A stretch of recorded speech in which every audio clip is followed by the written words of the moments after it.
This story follows the clash and unexpected friendship between fierce orcs and clever humans living on the edge of a harsh mountain valley. The orcs, known for their strength and battle fury, believe no one can match their power, until they meet the quiet human village baking bread and building strange traps. What begins as a raid turns into a lesson about courage, cunning, and the surprising form strength can take.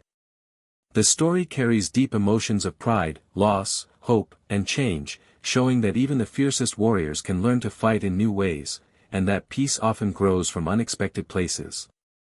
The stakes are high as old habits clash with new ideas, and the future of both peoples hangs in the balance. The mountain wind howled like a wild beast, tearing through the thin air at the edge of the world. The cold cut deep, biting flesh and bone alike. But Elder Rogthar Bloodgut did not flinch. His tusks gleamed in the firelight as he sat before the campfire, the scars on his face telling stories of countless battles. For 37 years, he had ruled the Gristlefang clan, surviving more attacks than anyone could count. His name was feared across the orc lands. He was ruthless, strong, and clever in ways many doubted. This night, however, something was different. His scouts had returned with strange news. Humans had settled at the base of the mountain, in a small village. Normally, the orcs expected screams, broken doors, and panic. But the scouts spoke of a smell that confused them, fresh bread cooling on racks, sweet and warm like a promise of comfort. Baking. The word alone made Rogthar's brow furrow in disbelief. Humans bake bread, he growled, his voice rough as stone. What madness is this? Rock, the gray-haired scout, nodded. Yes, Elder. They bake bread. And, they have flowers growing on their fences. Purple flowers. Rogthar snorted. Flowers? Soft petals in a land where steel and blood decided all. This was an insult. The humans were weak, soft skins who had settled in a place where even dragons flew cautiously. Yet, the scent of cinnamon and yeast lingered in the air of his war camp like a foreign song. We will strike at dawn, he ordered. Show them who the true masters of this valley are. Among the gathered orcs was young Kita, her eyes shining with excitement. This raid was her chance to prove herself. Her axe was sharp, her war cry could scare mountain goats. She dreamed of glory, tattoos, and the respect of the clan. She did not know what waited in the village below. Dawn broke slow and reluctant over the village called Last Rest. Smoke curled from chimneys, and quiet people moved about their simple lives. It was a place built for peace, for tired souls who sought shelter from a harsh world. The humans went about their morning routines, unaware of the storm coming their way. The orcs charged down the slope like a green wave. 300 warriors, roaring and eager to crush what they thought would be easy prey. But at the village's edge stood an old shepherd. His crooked staff rested in one hand, his magnificent mustache twitched in the cold wind. He watched with calm eyes as the orcs approached. As the first wave crashed toward him, the shepherd pulled on a small piece of yarn. Suddenly, the hillside exploded, not with fire or magic, but with a violent mechanical symphony. Hidden springs launched logs sideways, pits opened like jaws, and trip wires turned the charge into chaos. Orcs fell into holes, tangled in nets, and slammed into invisible walls. Kita's heart beat fast. That's not fair, she thought as a swinging branch knocked her into a chest. She struggled but could not escape. The orcs stumbled like clumsy children facing something they did not understand. From a nearby boulder, a man appeared, spinning a dagger between his fingers. His lean form moved with the ease of a thief and the danger of a killer. Name's Tanner, he said with a grin. You've got bigger problems than just old shepherds.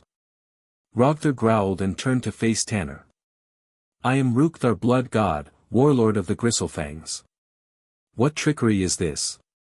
Tanner shrugged. Just a bit of human cleverness.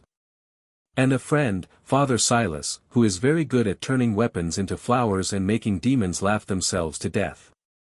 Rogthar's face twisted in confusion. He looked below and saw his warriors trapped, covered in honey and feathers, spinning helplessly in nets. The humans were not weak, they were strange and dangerous. At the center of the village, Brandy, the gray-haired baker, stood in her doorway. She wore a flour-dusted apron over chain mail and held an oven paddle in one hand, a weapon she wielded like a hammer. 3 orcs charged her, axes raised. The first orc swung hard, but Brandy used his momentum to flip him and struck his helmet with a sound like a bell. The second orc was met with boiling water thrown into his face. The third was hit by a loaf of bread, hard as stone, that knocked him out cold. "My bread," she muttered, picking up her weapon. Brandy had left war behind years ago to bake and live quietly. But war had found her again. Father Silas appeared, laughing in a way that chilled the bones. He raised his hand, and an orc's axe turned into a bouquet of daisies.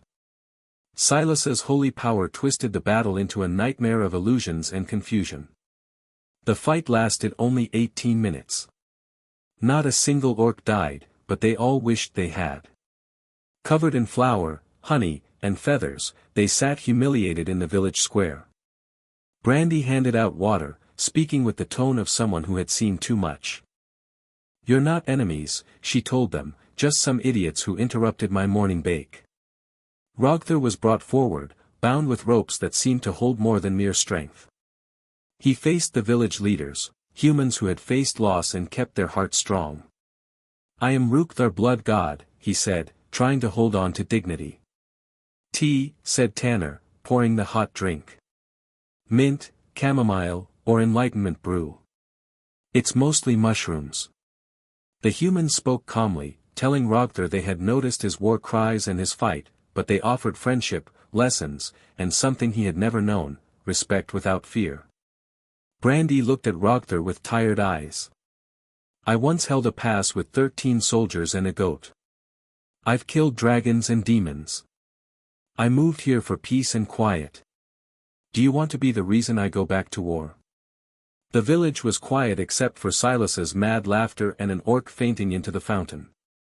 Rogther swallowed hard. "We have misunderstood the situation." "Welcome to Last Rest," Brandy said softly. "This is the first lesson." The sun rose higher, casting light on the quiet village of Last Rest. The orcs sat among the humans, their fierce faces softened by defeat and confusion. Kita, the young warrior, felt her heart pounding not with excitement, but with doubt.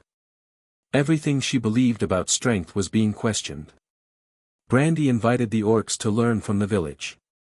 "If you want to survive," she said, "you must understand more than just the strength of your muscles." Kita watched as Tanner showed her tricks. He taught her to win a fight without fighting, by convincing the enemy they were already defeated or by using words to weaken their spirit. It was strange and difficult to believe, but the results were real. One afternoon, Kita struggled to read Bry's recipe notes. Letters twisted and danced before her eyes like strange symbols. Old Mr. Anderson sat beside her and smiled gently. "See these shapes as little pictures.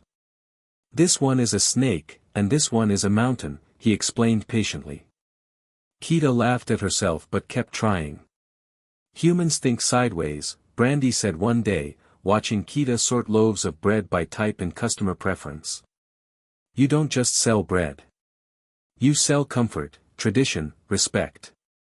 Sometimes, you must give what people want, not what you have." Kita frowned, not sure she understood. But the lesson was clear: strength was more than fighting. It was cleverness, kindness, and knowing people. Not all orcs agreed. Granger, a scarred warrior, watched from the trees with hatred. "They're soft. Weak. This is not our way." Rogther felt a battle inside himself. The old warlord instinct screamed for order and strength.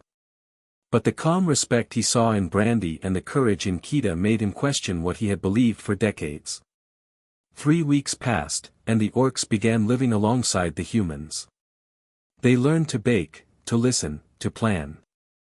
Kita helped run traps, not for killing, but to protect the village. She laughed more than she had in years. But peace was fragile. One night, the village goat, Bessie, stopped eating armor and stared at the dark woods. Trouble was coming. Mahir the God Fist was no subtle orc.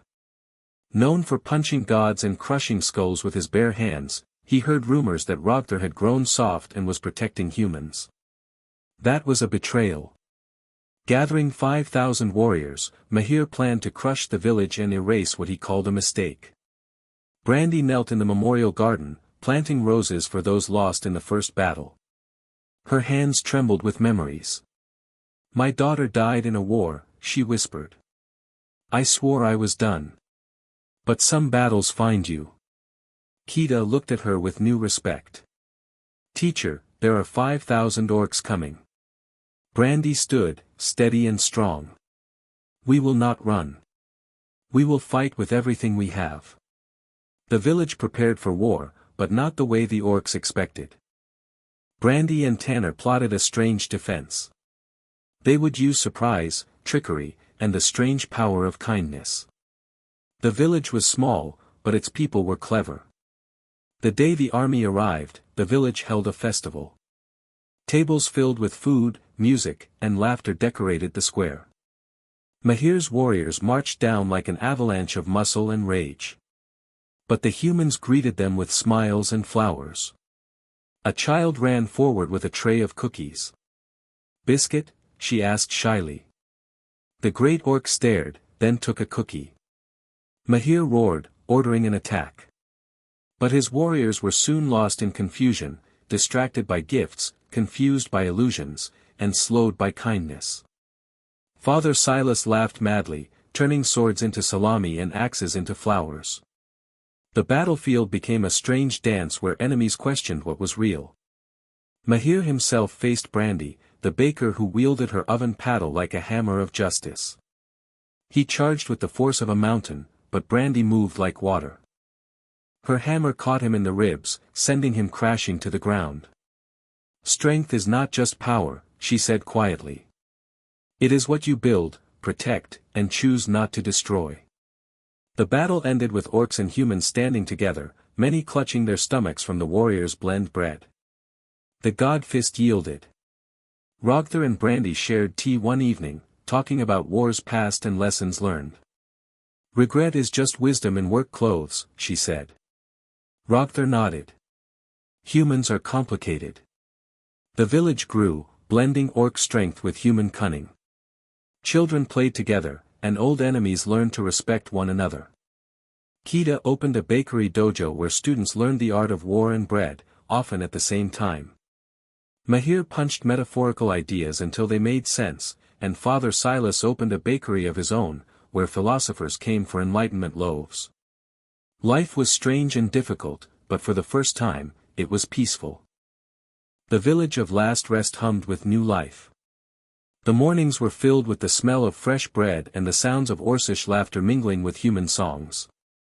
Kida stood at the bakery dojo's entrance, watching her students practice kneading dough and locking joints in the same swift motions.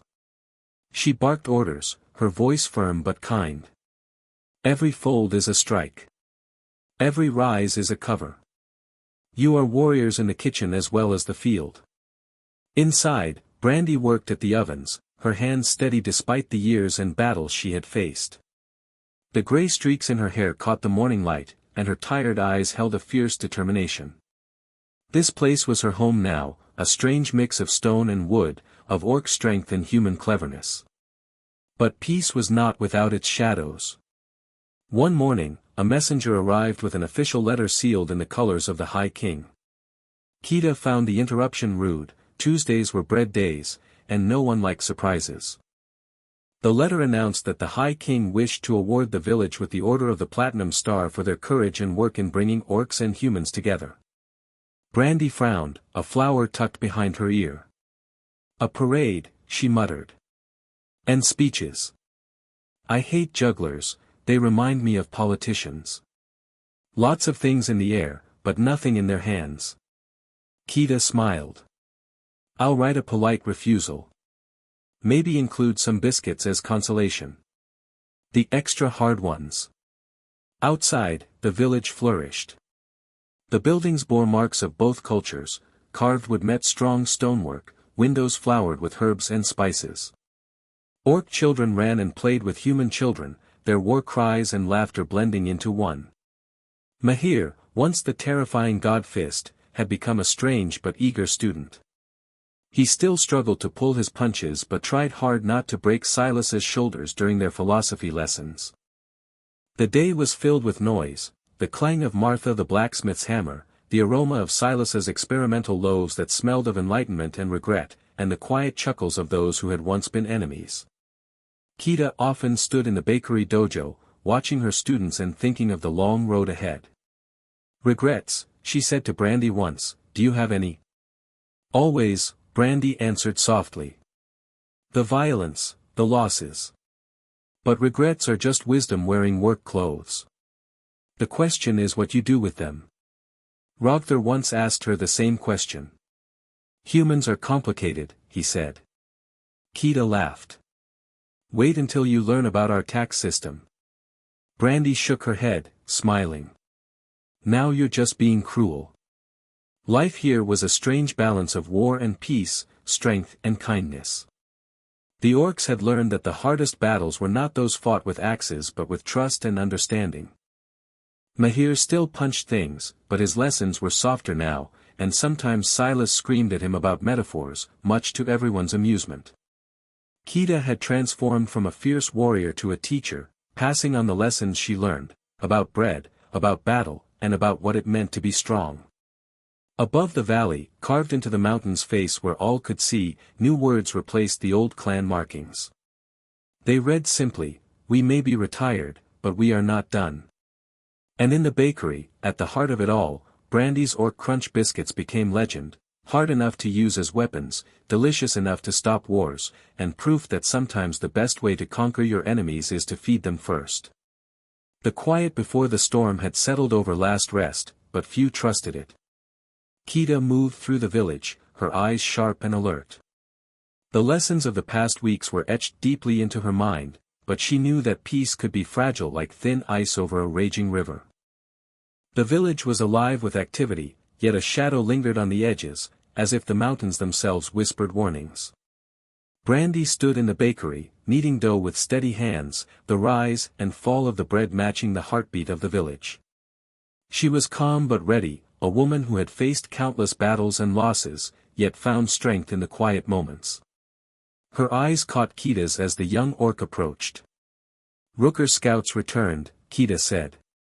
"They report 5,000 orcs, led by Mahir the God Fist, are marching this way."